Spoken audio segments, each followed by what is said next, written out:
మరోవైపు ఓడలో ఒక గదిలో కొత్తగా పెళ్లైన రాకుమార్తె చంద్రకళ తన భర్త బసంత్తో, స్వామి, మనమిద్దరం వివాహం అనే పవిత్ర బంధంలో బందీలమైపోయాం. ఇక నేను మీ అర్ధాంగిని మరియు జీవిత భాగస్వాములం కూడా అని అంటుంది. రాకుమార్తె చంద్రకళ మాటలు విని బసంత్ తన భార్యతో, నువ్వు పూర్తిగా నిజమే చెప్పావు రాకుమారి అని అంటాడు. రాకుమార్తె మళ్ళీ, స్వామి, మీకు నా గురించి పూర్తిగా తెలుసు కానీ నాకు మీ గురించి ఏమీ తెలియదు. మీ ముఖంపై కనిపిస్తున్న ఆ విషాదానికి కారణమేమిటి? మీ పేరేమిటి?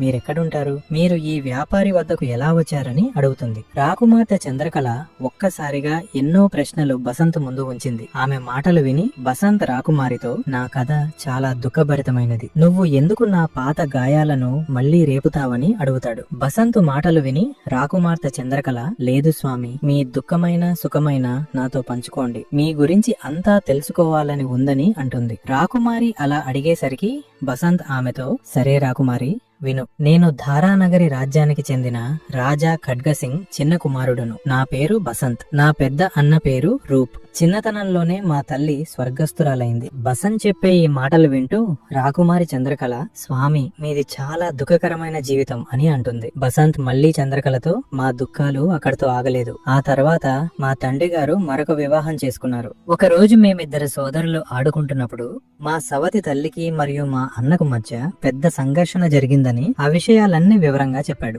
ఈ విషయాలన్నీ విని రాకుమార్తె చంద్రకళ దుఃఖిత హృదయంతో, విధి మీ సోదరులిరువురిని చాలా వంచింది స్వామి అని అంటుంది. బసంత్ ఆమెతో మళ్లీ ఇలా చెప్పాడు. మేమిద్దరం రాజ్యం నుండి బహిష్కరించబడి తిరుగుతూ అడవి మధ్యలో అలసి ఒక చెట్టు కింద నిద్రపోయాం. నాకు తిరిగి మెలకువ వచ్చినప్పుడు నా అన్న రూప్ నాకు ఎక్కడా కనిపించలేదు. రాకుమార్తె చంద్రకళ, ఏమి చెప్తున్నారు స్వామి అని అంటుంది. అవును చంద్రకళ, నన్ను విడిచి నా అన్న ఎక్కడికి వెళ్లిపోయాడో తెలియదు. బహుశా ఏదైనా అడవి జంతువు అతన్ని ఎత్తుకొని వెళ్లి ఉంటుందేమో, లేక అతనికి ఏమైందో కూడా నాకు తెలియదు. నేను నా అన్నను ఆ అడవిలో ప్రతి చోట వెతికాను, కానీ అతను ఎక్కడా కనిపించలేదు.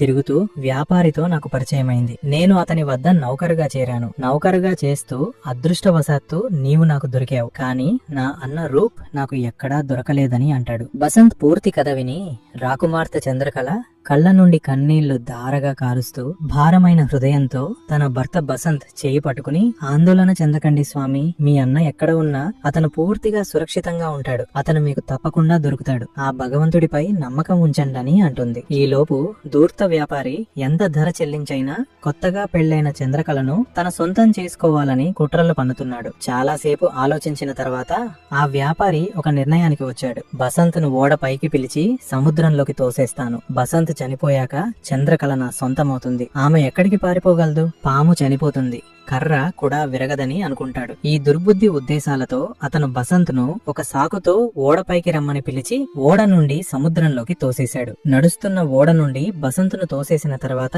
ఆ వ్యాపారి విచారకర ముఖంతో రాకుమార్తె చంద్రకళ వద్దకు వెళ్లి, రాకుమారి, ఒక దుర్ఘటన జరిగిందని అంటాడు. చంద్రకళ భయపడి, ఏమైంది సేట్జీ అని అడిగింది. ఆ ధూర్త్యాపారి ఆమెతో, బసంత్ బయట నిలబడి సముద్రపు దీవుల వైపు చూస్తున్నప్పుడు ప్రమాదవశాత్తు అతని కాలు జారి సముద్రంలో పడిపోయాడని చెప్తాడు. ఇది విని చంద్రకళ కాళ్ల కింద నేల కంపించిపోతున్నట్లు భయంతో, లేదు సేట్జీ, అలా జరగకూడదని అంటుంది. ఆ వ్యాపారి ఆమెతో, నన్ను క్షమించి చంద్రకళ, బసంత్ని కాపాడటానికి నేను చాలా ప్రయత్నించాను, కానీ నేను అతన్ని కాపాడటంలో పూర్తిగా విఫలమైపోయానని అంటాడు. ఇది విని రాకుమార్తె చంద్రకళ గట్టిగా ఏడవసాగింది. ఓ భగవంతుడా, నువ్వు ఎంత పని చేశావు. నేను బసంత్ కోసం నా తల్లిదండ్రులను కూడా వదిలిపెట్టి అతనితో వచ్చేశాను. ఇక నేనిప్పుడు ఎవరి సహాయంతో బ్రతకగలను? భగవంతుడా, నువ్వు నాకు ఉన్న ఒకే ఒక ఆధారాన్ని లేకుండా చేసేశావని చంద్రకళ బోరున విలపిస్తుండటం చూసి ఆ వ్యాపారి చంద్రకళతో, ఏడవకు చంద్రకళ, ఏడవటం వలన ఏ ప్రయోజనం ఉండదు.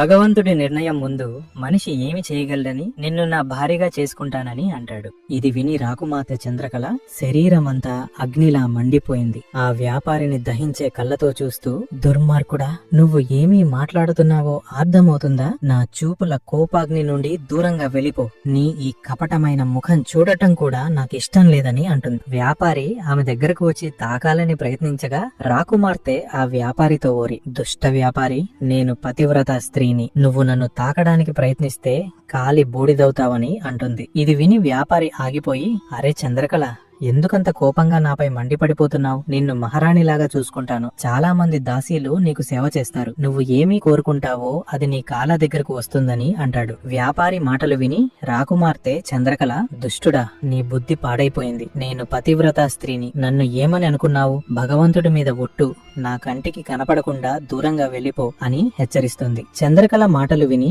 వ్యాపారి నిశ్శబ్దంగా ఆమె గది నుండి వెళ్లిపోయి, ఎంతకాలం రాకుమార్తె నాపై వ్యతిరేకత చూపిస్తుంది? ఒకరోజు ఆమె తప్పకుండా నాకే సొంతమవుతుందని, ఆమెకు వేరే మార్గం లేదని ఆలోచిస్తాడు. ఇప్పుడు వ్యాపారి ఓడ అతని నగరం చేరుకుంది. మరోవైపు వ్యాపారి బసంత్ ను ఓడ నుండి తోసినప్పుడు అతనికి ఒక చెక్క దుంగ దొరకడంతో దాని సహాయంతో బసంత్ ఎన్నో రోజులు సముద్రంలో తేలుతూ ప్రయాణం చేసి చివరికి సురక్షితంగా ఒడ్డుకు చేరుకున్నాడు. ఎన్నో రోజులు నడుస్తూ నడుస్తూ ప్రయాణం చేసి ఆ వ్యాపారి ఉండే నగరానికి చేరుకుంటాడు. పరిస్థితుల ప్రభావంతో బసంత్ బిచ్చగాడిలా తిరుగుతూ ఒక తోటలో కూర్చున్నాడు. ఆ దుష్ట వ్యాపారి కూడా అదే నగరంలో నివసిస్తాడని బసంత్ కు తెలియదు. అప్పటికే అలసిపోయిన బసంత్ ఆ తోటలో కూర్చుని, ఓహ్ భగవంతుడా, నేను ఏ జన్మలో ఏ పాపం చేశాను? నాపై ఎందుకింతలా ప్రతీకారం తీర్చుకుంటున్నావు? ముందు నా తల్లి ప్రేమను దూరం చేశావు. తర్వాత నా ప్రాణానికి ప్రాణమైన నా అన్న రూపును కూడా నాకు కనపడకుండా చేశావు. ఇప్పుడు నా జీవితంలో వెలుగులు నింపుతుందనుకునే నా భార్య చంద్రకళను నాకు కాకుండా చేశావు. ఆ దుష్ట వ్యాపారికి నేను ఏమీ అపకారం చేశాను? అతను నాపై ఎందుకింత పెద్ద కుట్ర పన్నాడు? నన్ను ఎందుకు సముద్రంలోకి తోసేశాడు? ఇక నా భార్య చంద్రకళ పరిస్థితి ఎలా ఉందో? ఆమె నా వియోగంతో ఏడుస్తూ ప్రాణాలు పోగొట్టుకుందేమో అని ఆలోచిస్తూ బాధపడతాడు. మరోవైపు వ్యాపారి ఇంట్లో బంధించబడిన చంద్రకళ పరిస్థితి నిజంగా బసంత్ ఆలోచించినట్లే ఉంది. ఆమె ఏమీ తినదు, తాగదు. ఎల్లప్పుడూ బసంత్ జ్ఞాపకంలో కన్నీళ్లు కారుస్తూ ఉంటుంది. ఆమె ఈ స్థితిని చూసి వ్యాపారి చంద్రకళతో, చంద్రకళ, నువ్వు ఎల్లప్పుడూ ఏడుస్తూనే ఉంటావు, ఏమీ తినవు, తాగవు. ఇలా అయితే ఇక నువ్వు ఎంతో కాలం బ్రతకవు, చనిపోతావు. నీ భర్త బసంత్ ఇప్పుడు ఈ లోకంలో బతికి ఉన్నాడో లేదో కూడా తెలియదని అంటాడు. వ్యాపారి మాటలు విని రాకుమార్తె, లేదు లేదు సేట్జీ, అలా అనకండని అంటుంది. వ్యాపారి ఆమెతో, ఇక బసంత్ ఆలోచనలను నీ మనసు నుండి తొలగించు, నన్ను నీ భర్తగా స్వీకరించు అని అంటాడు. చంద్రకళ ఆ వ్యాపారితో, లేదు లేదు సేట్జీ, నాకు పూర్తిగా నమ్మకం ఉంది. నా భర్త ఏదో ఒక రోజు తప్పకుండా తిరిగి వస్తాడు. భగవంతుడు అంత క్రూరుడు కాదని చెబుతుంది. రాకుమార్తె చంద్రకళ మాటలు విని వ్యాపారి విసుగ్గా, చంద్రకళ, బసంత్ ఇక ఈ లోకంలో లేడని అంగీకరించు,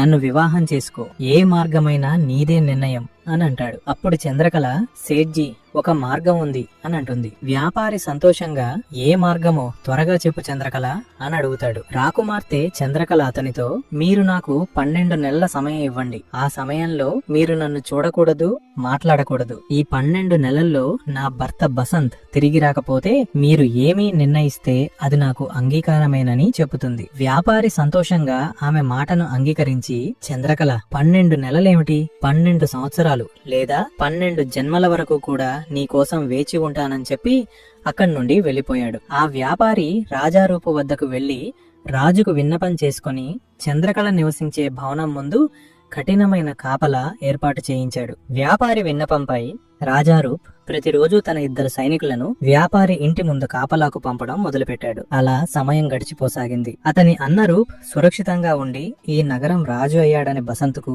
ఏమాత్రం తెలియదు. అతను రాజు సైన్యంలో చేరాడు. ఒకరోజు అనుకోకుండా వ్యాపారి ఇంటి ముందు కాపలాకు వచ్చిన 2 సైనికుల్లో బసంత్ కూడా ఒకడు. ఆ రోజు రాత్రి 2 సైనికులు వ్యాపారి ఇంటి బయట కాపలా కాయడం మొదలుపెట్టారు. అప్పుడు మరొక సైనికుడు బసంత్తో, నువ్వు ఏమీ అనుకోకపోతే ఒక విషయం అడగచ్చా మిత్రమా అని అంటాడు. బసంత్ ఆ సైనికునితో, ఏ విషయం అడగాలనుకుంటున్నావు మిత్రమా అని అంటాడు. ఆ సైనికుడు బసంత్తో, నువ్వు రాజు సైన్యంలో చేరినప్పటి నుండి చూస్తున్నాను. నీ మొహంలో బాధ తప్ప ఎప్పుడు చిరునవ్వును చూడలేదు. నీ విషాదానికి కారణమేమిటి మిత్రమా అని అడుగుతాడు. సహసైనికుడి మాటలు విని బసంత్, మిత్రమా, నీకు నేను ఎన్ని కష్టాల గురించి చెప్పను. 1, 2 అయితే చెప్పేవాణ్ణి, కానీ నన్ను చిన్నప్పటి నుండి కష్టాలు చుట్టుముట్టాయి. సమయం గడిచే కొద్దీ తగ్గకుండా పెరుగుతూనే వచ్చాయి. బసంత్ మాటలు విని తన తోటి సైనికుడు, మిత్రమా, మన దగ్గర పూర్తి రాత్రంతా సమయం ఉంది. మొదటి నుండి చివరి వరకు నీ కథ మొత్తం నాకు చెప్పు. బాధలు ఎంత పంచుకుంటే అంత తగ్గుతాయని అంటారని అంటాడు. బసంత్ తన తోటి సైనికుడితో, నా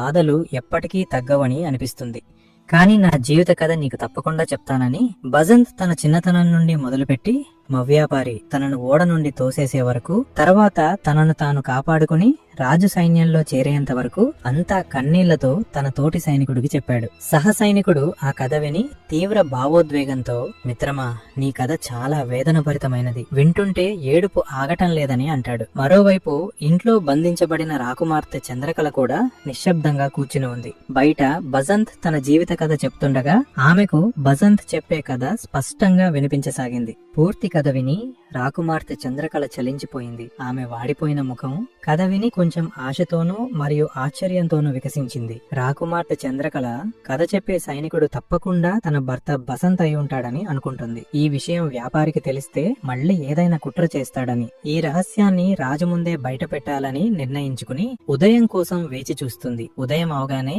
అవకాశం చూసి వ్యాపారి ఇంటి నుండి పారిపోయి నేరుగా రాజమహల్లో రాజారూప్ ముందు హాజరై, మహారాజా, నా ఇంటి బయట నిన్న మీరు కాపలాకు పెట్టిన 2 సైనికులు దొంగలు. వాళ్ళు నా ఇంట్లో విలువైన వస్తువులు దొంగిలించారని అంటుంది. చంద్రకళ మాటలు విని రాజారూప్ నిన్న వ్యాపారి ఇంటి బయట కాపలాకున్న సైనికులను వెంటనే నా ముందు హాజరుపరచమని తన సైనికులను ఆదేశించాడు. రాజు ఆదేశం ప్రకారం సైనికులు వెంటనే ఆ 2 వెంట పెట్టుకుని రాజు ముందు హాజరుపరిచారు. బసంత్ మరియు అతని సహచరుణ్ణి రాజారూప్ ముందు హాజరుపరిచినప్పుడు బసంత్ తన అన్న రూప్ ను గుర్తుపట్టాడు. అతన్ని రాజుగా చూసి ఆశ్చర్యంతో నోరెళ్లబెట్టుకుని ఉండిపోయాడు. మనసులో, నా అన్న రూప్ రాజయ్యాడా అనుకోని మరు నిమిషంలోనే, లేదు లేదు, నేనేమైనా పొరపాటు పడుతున్నానేమోననుకుని నిశ్శబ్దంగా తల వంచి ఉండిపోయాడు. కానీ రాజారూప్ బసంత్ వైపు ఎక్కువ శ్రద్ధ పెట్టకుండా చంద్రకళతో, చెప్పమ్మాయి, ఈ సైనికులు నీ ఇంటి నుండి ఏమి దొంగిలించారు అని అడిగాడు. చంద్రకళ రాజుతో, మహారాజా, నన్ను క్షమించండి, నేను వీళ్లపై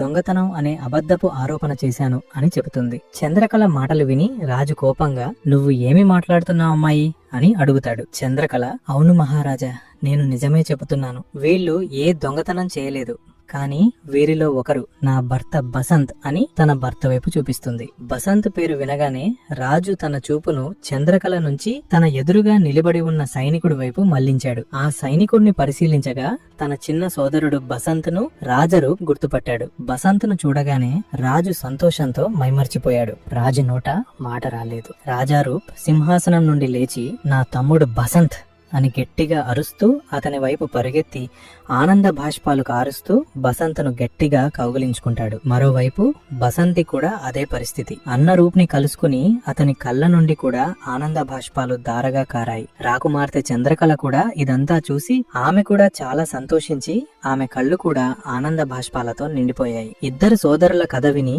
వాళ్ళ పరస్పర ప్రేమను చూసి రాజదర్బార్ మొత్తం గట్టిగా చప్పట్లతో మారుమోగింది. మహారాజ్ రూప్ ఆదేశంతో దుష్ట వ్యాపారిని వెంటనే పట్టుకుని ఆ దుర్మార్గుణ్ణి బతికి ఉండగానే భూమిలో పాతిపెట్టారు. బసంత్ చెప్పిన మేరకు 2 సోదరులు ధారా నగరికి, అనగా తమ తండ్రి రాజా ఖడ్గసింగ్ వద్దకు వెళ్లి నిజం ఏమిటో అంతా వివరంగా తెలియజేశారు. అంతా తెలుసుకున్న రాజా ఖడ్గసింగ్ మోకాళ్లపై కూర్చుని గట్టిగా ఏడుస్తూ, నా అజ్ఞానంలో చాలా పెద్ద పాపం జరిగిపోయింది, భగవంతుడా నన్ను క్షమించు. నా ప్రియపుత్రులారా, మీ తల్లి మాట విని ఉంటే నేను ఇంత పెద్ద పాపానికి ఒడిగట్టేవాణ్ణి కాదని అంటాడు. అతను వెంటనే సైనికులకు ఆదేశించి ఆ కపటి రాణి ముఖం నల్లగా చేసి రాజ్యమంతా గాడిదపై ఊరేగించి చివరికి రాజమహల్ నుండి బయటకు తరిమేశాడు. రాణికి శిక్ష విధించిన తర్వాత రాజా ఖడ్గసింగ్ తన మొత్తం రాజ్యభారాన్ని 2 కొడుకుల చేతుల్లో పెట్టి పశ్చాత్తాపంతో సన్యాసం స్వీకరించి అడవుల్లోకి వెళ్లిపోయాడు. రూప్ తన సోదరుడు బసంత్ను సంతోషంగా